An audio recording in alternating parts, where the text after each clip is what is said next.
আমরা এখন বসে আছি বগুড়া আজিজুল হক কলেজে।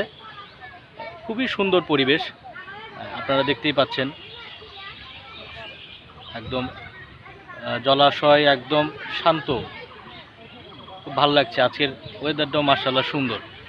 যাই হোক, আপনারা দেখছেন আমি এবং আমার পাশে বসে আছেন আমার ভাতিজা আসিফ। আসিফ বগুড়া আজিজুল হক কলেজ থেকেই মাস্টার্স পরীক্ষা দিল এবারই, ফলাফল প্রত্যাশী।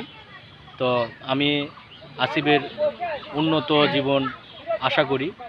তো ভাগিনা আসিফ, তুমি আজিজুল হক কলেজ থেকে যে অনার্স এবং মাস্টার্স ডিগ্রি সম্পূর্ণ করতে যাচ্ছ, এই যে ন্যাশনাল ইউনিভার্সিটির আজিজুল হক কলেজ থেকে অনার্স মাস্টার্স সম্পূর্ণ করে তোমার কাছে কি মনে হয় যে তোমার মতো স্টুডেন্ট কিংবা আজিজুল হক কলেজের মেজরিটি পার্সেন্ট স্টুডেন্ট মানে কর্মক্ষেত্রে গিয়ে কোন বন্ধকতার মধ্যে পড়তে পারে?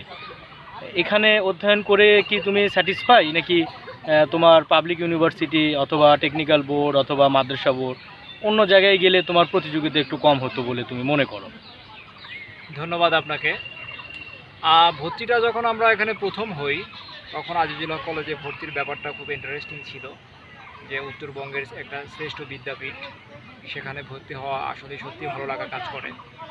তারপরে যখন এখানে ভর্তি হলাম, ক্লাস করলাম, পড়ালেখা মোটামুটি সবই ভালো। আচ্ছা, কিন্তু তারপরেও ন্যাশনাল এবং ভার্সিটির স্টুডেন্টদের মধ্যে যে একটা তফাৎ, একটা গ্যাপ, সেটা এখানে থেকেই যায়। আর ভার্সিটি থেকে পাশ করে কিংবা কোনো টেকনিক্যাল বোর্ড বা কোনো ইউনিভার্সিটি থেকে, টেকনিক্যাল ইউনিভার্সিটি থেকে পাশ করে এক ইঞ্জিনিয়ার বা অন্য কোনো পদস্থ কর্মে খুব সহজেই যোগদান করা যায়। কিন্তু আজিজুল বা এরকম ন্যাশনাল ইউনিভার্সিটি থেকে যারা পড়ালেখা করে, তারা বাংলাদেশের যে এই একটা বড় অংশ যে বেকার সমস্যায় ভুক্তভোগী, তারা সেই অংশের সঙ্গেই যুক্ত হয় এবং ম্যাক্সিমামই সেই অংশের সাথে যুক্ত।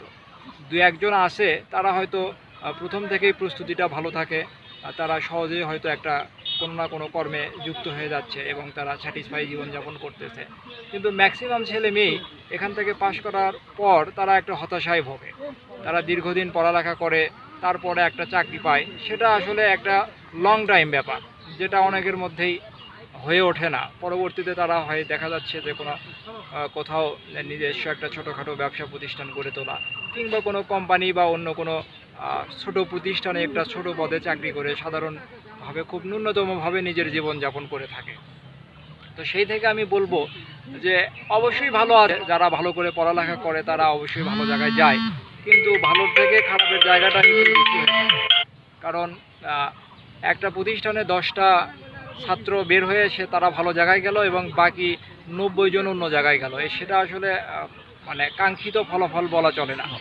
একটা ময়না পাখি বা একটা শালিক পাখির দলে যদি কিছু সংখ্যক ময়না পাখি থাকে, সেটা আসলে ময়না পাখির দল বলা যায় না, সেটা শালিক পাখির দলই বলতে হবে। এক্স্যাক্টলি। তো সেই থেকে আমি বলতে পারি যে আসলে পড়ালেখা এবং এখানকার যে এডুকেশন পারপাস যে ছাড়রা থাকে, আমাদের বাইরের বেসিক নলেজ যেটা যতটুকু দরকার যার, সবাই মোটামুটি পায় এখানে, কিন্তু তারপরেও সেটা আসলে অকেজো হয়ে থাকে, সেটা যথাযথ প্রয়োগ করা যায় না। তো সেইতো আমি বলবো যে অবশ্যই আমাদের আরও ভালো কিছু প্রত্যাশা করতে হবে, আমাদেরকে আরও ডেভেলপ করতে হবে। ধন্যবাদ আপনাকে। থ্যাংক ইউ আসিফ তোমাকে।